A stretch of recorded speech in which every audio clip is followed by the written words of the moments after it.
In October of 2020, I was commissioned to paint a giant mural outside a recently reopened bar near the popular Christie neighborhood, in the heart of Koreatown, here in downtown Toronto. This new piece, titled Pincushion, is about the current state of our city, as many businesses are forced to either close or struggle to remain open due to the COVID-19 epidemic. A constant battle, as many bars and restaurants use ideas like mini patios to attract more attention. This piece, like many others, is very important to me, and it includes my signature elements of suspended geometry, complementing nature and organic elements, as birds scatter the horizon, migrating through this abstract landscape as a sign of ever-constant change.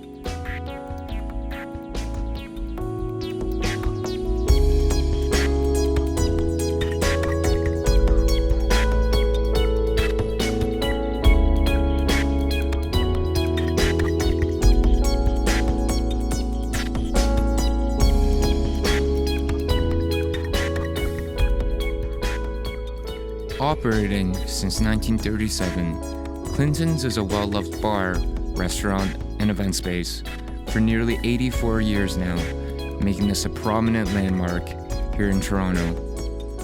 In the spring of 2020, Clinton's was taken over by new management, a team of kindred spirits who previously had owned the karaoke bar above, the Yu family, who had a new vision for the place, to infuse this local staple with elements of the Korean heritage through food, service, and good vibes.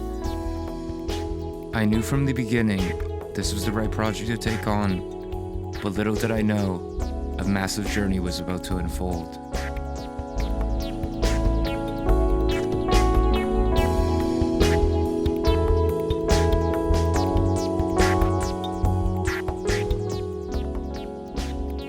I knew I needed some help, so I applied for some extra funding through the city. The whole process prior to actually painting the wall took about 2 months. Thankfully, Shea Toronto, one of the main public art organizations here, was able to support this initiative. Next, I had to assemble a team.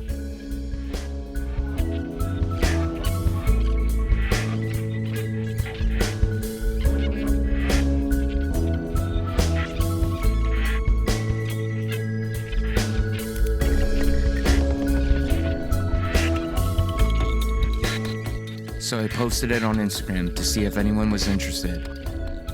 By the end of the next day, I had more than 15 people contact me willing to help. It was truly amazing seeing all these different people willing to lend a hand.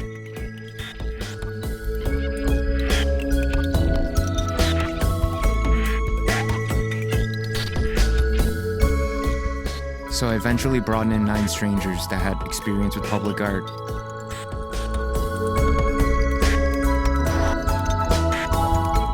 A rotating team of 9, all bringing forth different ideas to the table. It was great.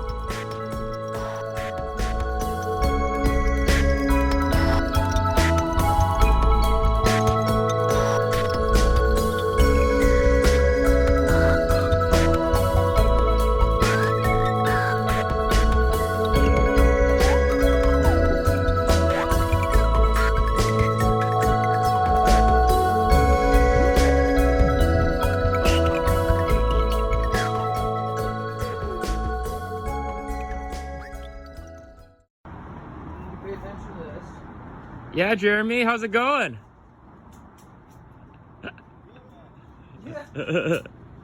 We're all scared to go up there while he's having a cigarette up there.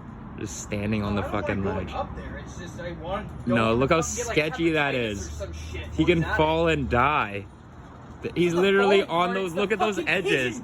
Look at those pigeon needles. It's a fucking pigeon pricking. I spent a lot of time driving in Toronto. It's my main form of transportation. 2 weeks before this project began, I nearly lost my life in a car accident. My car was completely totaled, but because I had my seatbelt on, I survived. That was my wake-up call.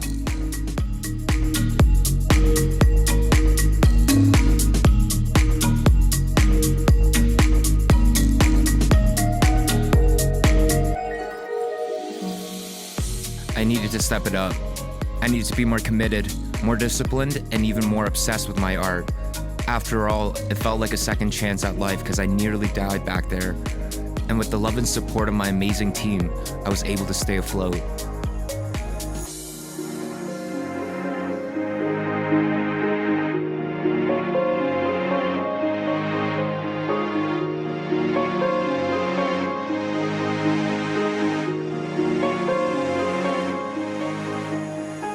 Each team member taught me something new, and while everyone had their own way of working, we always agreed in the end. I felt that was the most important part. We were strangers, but we all connected, overcoming obstacle after obstacle, but we all deeply feared one thing on our mind. Winter, the ultimate obstacle, and it was coming.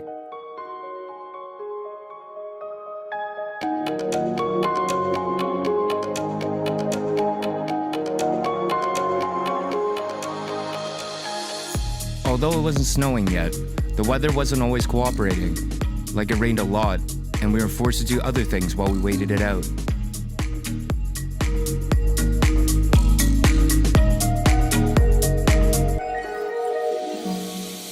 And another problem still. Besides cutting out the stencil, we still had to redesign a red crown crane that matched appropriately with the overall piece. So we started brainstorming and trying different things. And eventually, we came up with something we liked.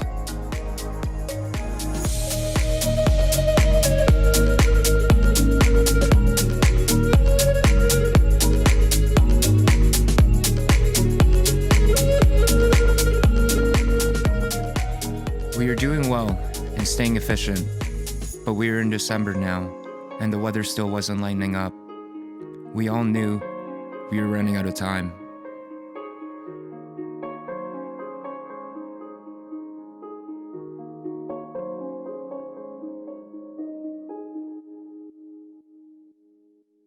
This man's really painting in the dark. What'd you say?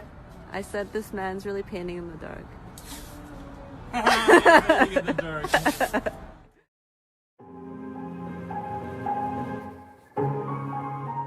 It seemed like it was raining every other day, and things were always put on hold. But at least it was just raining and it wasn't snowing. I was anxious with Christmas just being a few weeks away. I admit we still had a lot to do.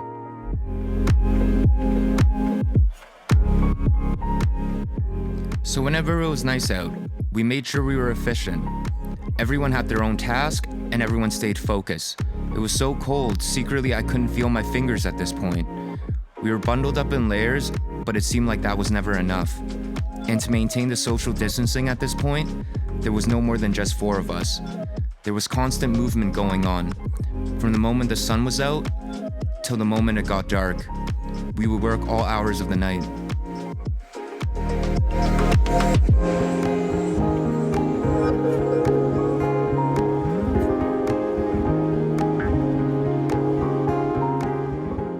And when it was bad out, we always had to improvise. We made shelter, we made huts, and it worked.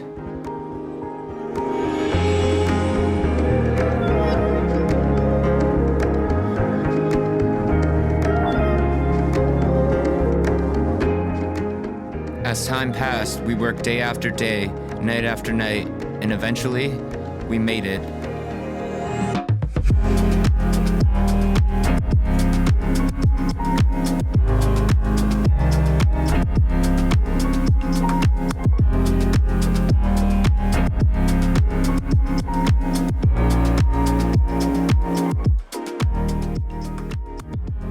It's surreal here in Toronto, where most of us are in lockdown.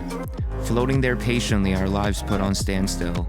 As COVID-19 continues to claim the lives of so many, we're all forced to adapt to a new reality. Businesses here are trying their best to survive, especially family-owned ones like Clinton's that need your support.